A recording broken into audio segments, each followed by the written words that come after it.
yung time na tumigil din na yung pressure sa katawan mo. Okay? At hindi lang doon na mismo. Kahit kapag ka, ayan nga, kapag ka high blood ka kasi, lalo na kumain ka ng bulalo. Okay? Pagkatapos ng kumain ng bulalo, soft drinks na maraming ice, ininom mo. Imas na. Imas na ba kay Gagos? Natayo. Oo, yung sebo, that's the time na nagkakaroon na ng hindi lang stroke, kundi sa heart attack. Cardiac. Yung mga bara-bara kasi sa ugat na yan, guys, yun yung nagkakos ng ganon. Yung kumain ka ng masebong pagkain, ng masyadong oily, tapos ang tubig mo masyadong malamig, punong-puno ng ice, mag-freeze talaga yun. Kaya dapat pagka ganon, guys, kapag umiinom kayo or kumain kayo ng mga masyadong oily, dapat ang i-take yung tubig ay maligam-gam or mainit. Okay? Kasi yun yung time na malilinis yung internal organs natin. Okay? So ang tawag natin sa instrument na yun that used to measure the blood pressure is the sphygmomanometer. Sphygmomanometer. F yun ha, is sphygmo. Kasi Mami, hindi tawag dyan BF. hindi talaga, kaya mali yung nagsasabi na mali yung nagsasabi ng ay, ipinakman. Kasi i-blood pressure nakman. Ma'am, dapat i-speak I-sphygmomanometer mo nga ako. Mama, Speak mo ba pwede nga magpa-speak mo ka pa. Guys, kung meron kayong ganyan sa bahay nyo at alam ni mama mo ay mag-di pang-BP dyan. Mother, it's not! It's sphygmomanometer!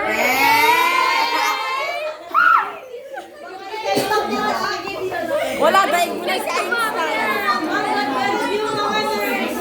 Para kahit pa paano naman meron silang alam. Okay. Okay, fluids. Guys, ano ba ang fluid?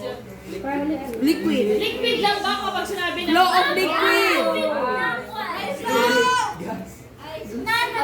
Kaya tinawag na fluid kasi liquid and gases yan combination. Fluid. Okay? Kasi kung liquid yan, pwede naman natin sabihin liquid lang. Pero bakit may fluid? Kasi meron tayong pressure sa hangin at sa tubig. Kaya fluid. Okay? Ayan. A substance that can easily change its state, such as liquid and gases. Okay? So yung molecules na meron sa fluid have certain amount of force and exert pressure on surfaces they touch. Okay? Kaya nga, di ba, kapag natabig mo yung makalma, O kalma. makalma na batsa, okay? Unexpectedly, malakas yung pagtapon ng tubig kasi nag-exert na ng force on. Okay? Another one, ayan, meron kang tawag na atmospheric pressure. Anong formula natin ulit? Atmospheric pressure? F over A. Force over area. Atmospheric pressure. Okay, and ayan. Kahit sa car natin, guys, sa atmosphere natin, meron tayong pressure. Kaya kapag pumupunta tayo sa masyadong mataas na lugar, yung ears natin, kumbaga, para siyang ang tawag ko sa sabong or parang wala ka nang maririnig kasi sa sobrang hindi ng pressure. Kaya minsan gusto mo, parang gusto mo yung palagi humihikap kasi nagre-release ng pressure yung katawan mo. Okay? Ayan, anong ibig sabihin ng ating na i-relate natin sa pressure? Sa baba? Bastos ka. Ma'am, i-release yung pressure sa taas. Paano?